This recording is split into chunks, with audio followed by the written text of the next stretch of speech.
சொல்லப்போனா இன்னைக்கு சந்தையிலேயே ஓரளவுக்கு நல்ல ஆனா சந்தையில வந்ததுல டாப் மாடு நாம தான் எடுத்திருக்கீங்க. சரிங்க. ஓரளவுக்கு வந்ததுல டாப் மாடு நம்ம எடுத்திருக்கோங்க.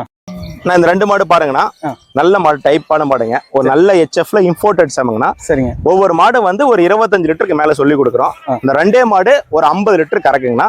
நல்ல ஹைடெக் ஃபார்முக்கு நல்லா இருக்குங்கண்ணா. சரிங்க. ஆனா இப்ப HFனாலே அந்த கருப்பு தான் அதிகமா இருக்கும். ஆமாங்க. இப்ப ஒயிட் இந்த அளவுக்கு அதிகம். இது வந்து ஜெர்மன் பிரீடுங்கண்ணா. இது வந்து உங்களுக்கு பார்த்தோன்னா ஸ்டோம் டைப் வரும். ஓகே. HFல ABSல பிளட் லைன்ல ஸ்டோம் டைப் வரும். சோ இது வந்து கறவை பொறுத்த வரைக்கும் எப்படி ஒரு 25 லிட்டர் 25 லிட்டர் கறக்குங்கண்ணா. இது இம்போர்ட்டட் சம்மன் வரைக்கும் ஒரு 10 மாசம் கறவையில் இருக்குங்கண்ணா. சென உங்களுக்கு கண்ணு போட்டு 10 மாசம் வரைக்கும் கறவை கறக்குங்கண்ணா.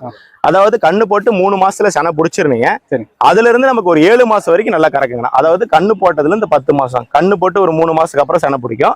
அதுல இருந்து ஒரு நம்மளுக்கு ஒரு 6 மாசம் நல்ல கறவை இருக்கு. கண்ணு போட்டதுல இருந்து மினிமம் 7 மாசம் 25 லிட்டரே கறக்குங்க. மேக்சிமம் எல்லாமே HF தான் எடுத்து கொடுத்துருக்கீங்க. நம்ம சிந்தாமணிலும் சரி, காரியமங்கலம் சரி, நம்ம ஈரோடும் சரி, மேக்சிமம் HF. ஜெர்சி வேணாலும் எடுத்து கொடுத்துல ஒன்றும் தப்பு இல்லை. ஜெர்சி எடுக்க தெரியாமலாம் ஒன்றும் இல்லைங்க.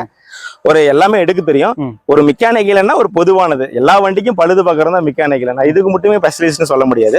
தேவைப்பட்ட வரவங்களுக்கு அவங்களுக்கு பட்ஜெட் தகுந்த மாதிரி ஜெர்சிலையும் பெஸ்ட் எடுத்து கொடுத்துடலாங்க. இன்னைக்கு இருக்கிற பிசினஸ்லயே மாட்டு பிசினஸ் சூப்பரான பிசினஸ். அது வந்து ஒரு வீண் போன பிசினஸ் இல்ல. நீங்க எந்த ஒரு தொழில் பண்ணாலுமே அடுத்து டிமாண்ட் பண்ணி தான் இருக்கணும். இது நம்ம முறையா பால் கறந்து டைரக்டா சொசைட்டில வித்துட்டு போயிட்டே இருக்கலாம். நம்ம ஒரு பேக்கரியே வச்சாலும் சரி, மிகப்பெரிய ஷாப்பே வச்சாலும் சரி, அதாவது கஸ்டமர் வருவாங்களா, நாம எல்லாம் தெளிவா பண்ணிடுறோம்.